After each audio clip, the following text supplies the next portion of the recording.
দুটো জিনিস আপনাকে মাথায় রাখতে হবে।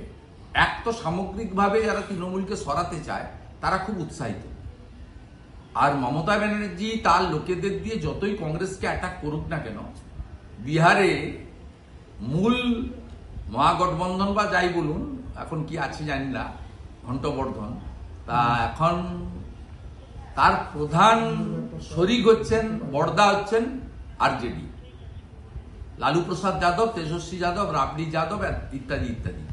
তাদের সঙ্গে মমতা ব্যানার্জির পারিবারিক সম্পর্ক।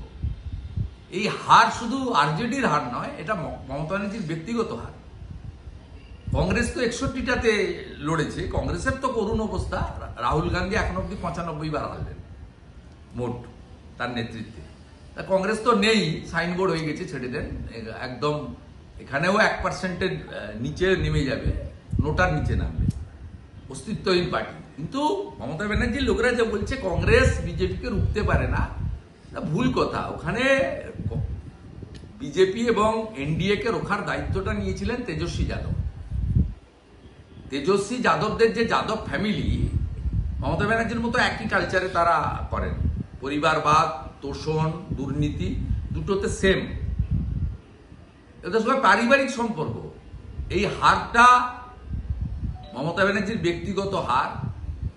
আমার মুখ থেকে তৃণমূল কতটা কাঁপছে বলার দরকার নেই।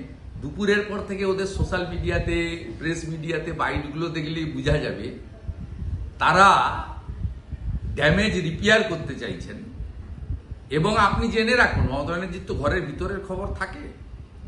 মমতা ব্যানার্জির যে ঘনিষ্ঠ বৃত্ত রয়েছে, মানে ভাইপো নয়, মমতা ব্যানার্জির ঘনিষ্ঠ লোকজনকে আপনারা ওখানে ক্যামেরা পাঠিয়ে দেবেন, দেখবেন ঢুকতে বেরোতে দেখবেন।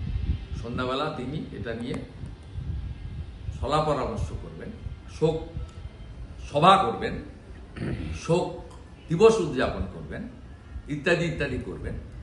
আর উল্টো দিকে বিজেপি কর্মীরা উচ্ছ্বসিত হয়েছেন, হবেন। আমি নিজেও উচ্ছ্বসিত হয়েছি। 11টা থেকেই যেখানেই যাচ্ছি পাবলিক মিটিংয়ে, এমএলএদের মধ্যে কর্মী সমর্থক সতীর্থদের সঙ্গে উচ্ছ্বাস প্রকাশ করছি।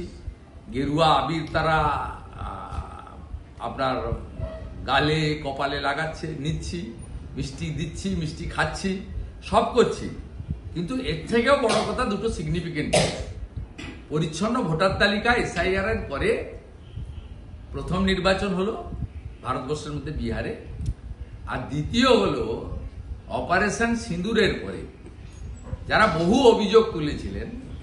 আমি ক্রেডিট ভারতের আর্মিকে দিচ্ছি, সেটা নিয়ে কোনো প্রশ্ন নয়, কিন্তু নেতৃত্ব দিয়েছেন ভারত সরকার, প্রধানমন্ত্রী। এবং নরেন্দ্র মোদীজি পাহেলগাম ইনসিডেন্টের পরে যেখান থেকে বলেছিলেন আমি হিসাব নেব, বদলা নেব, যোগ্য জবাব দেব, সেটা ছিল বিহারের মাটি। বিহারের মাটি। রাম মন্দির হয়েছে, সীতামাতার মন্দির ওখানে শিলান্যাস হয়েছে। নালন্দাকে যেভাবে সাজিয়েছেন, তাই একদিকে রাষ্ট্রবাদ, অন্যদিকে বিকাশবাদ, অন্যদিকে নীতিশবাবুর সুশাসন, আর মোদিজির রাষ্ট্রবাদ, বিকাশবাদ সব মিলেমিশে একাকার হয়ে একটা বড় জয় এসেছে। 1905 সালের আগে আমরা বিহার সব একই ছিলাম, অবিভক্ত বাংলা। এই ইতিহাস মুছে ফেলা যাবে না। তাই বিহারকে বলা হতো অঙ্গ, পশ্চিমবঙ্গকে বলা হয় বঙ্গ, উড়িষ্যাকে বলা হয় কলিঙ্গ। জয় জগন্নাথ বলে কলিঙ্গ হয়েছে, জয় সীতামাতা কি জয় বলে অঙ্গ হলো। এবারে হরে কৃষ্ণ মন্ত্রের সাথে জয় মা কালী বলে বঙ্গ।